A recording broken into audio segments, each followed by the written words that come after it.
You finally signed the decree. You're free. But you're about to find out the IRS is the one X you can't walk away from.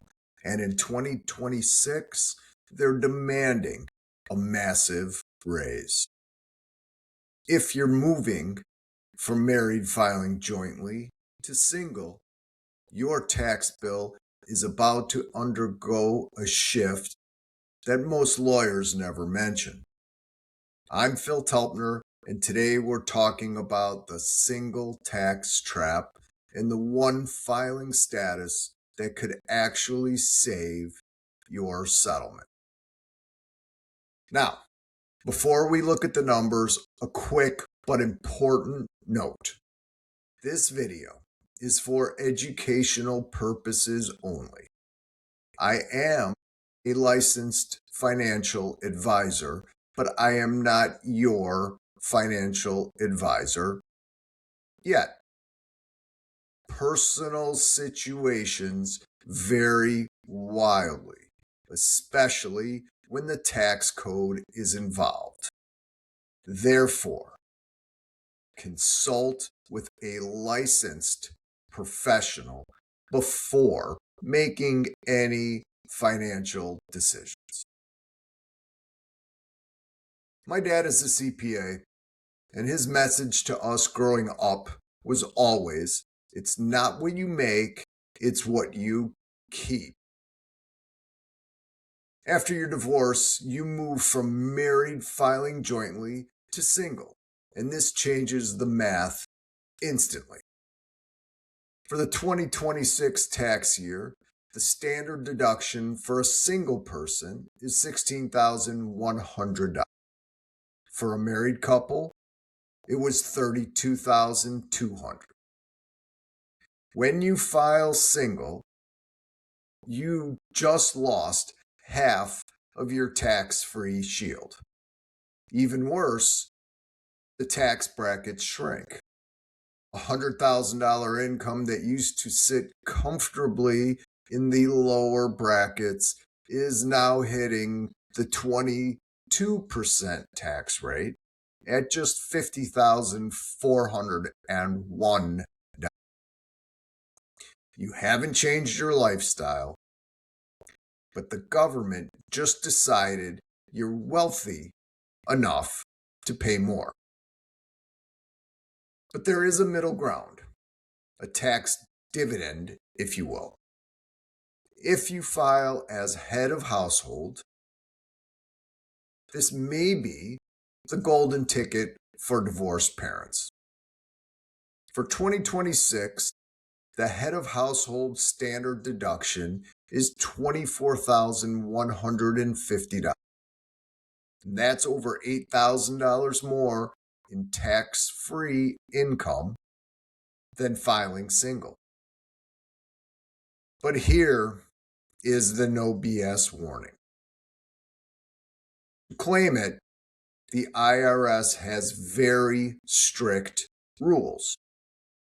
You must pay more than half the cost of the home. You must be unmarried by December 31st. And a child must live with you for more than half the year. That's 183 nights. Important to note, if you and your ex both try to claim the same child for head of household, you're inviting an audit. In our C.A.L.M process, we review your decree and get clarity on who gets this tax dividend so you aren't fighting the IRS 3 years from now. Then there's the house. If you fought to keep the marital home, you may be sitting on a ticking tax time bomb.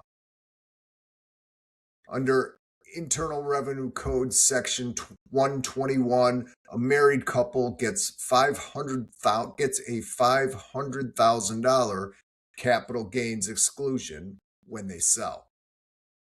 Once you're a single filer, that exclusion drops to $250,000. If your home has appreciated significantly, you just inherit a massive tax bill that you used to share with your ex.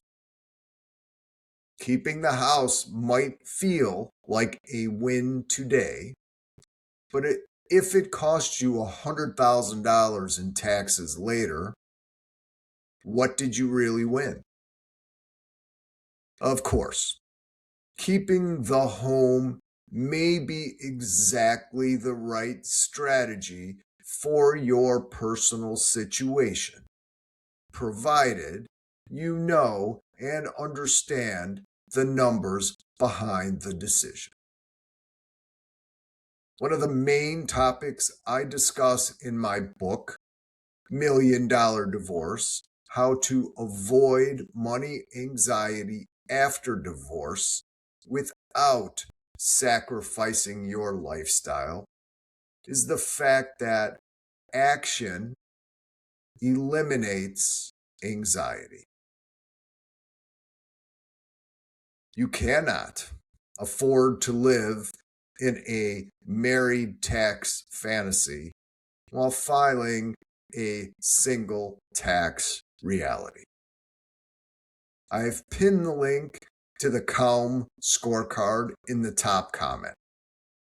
Take 2 minutes to see if your post-divorce plan is actually tax efficient, or if you're just writing a blank check to the IRS every month. Get your score. I'm Phil Telpner, and let's get you to a place of calm.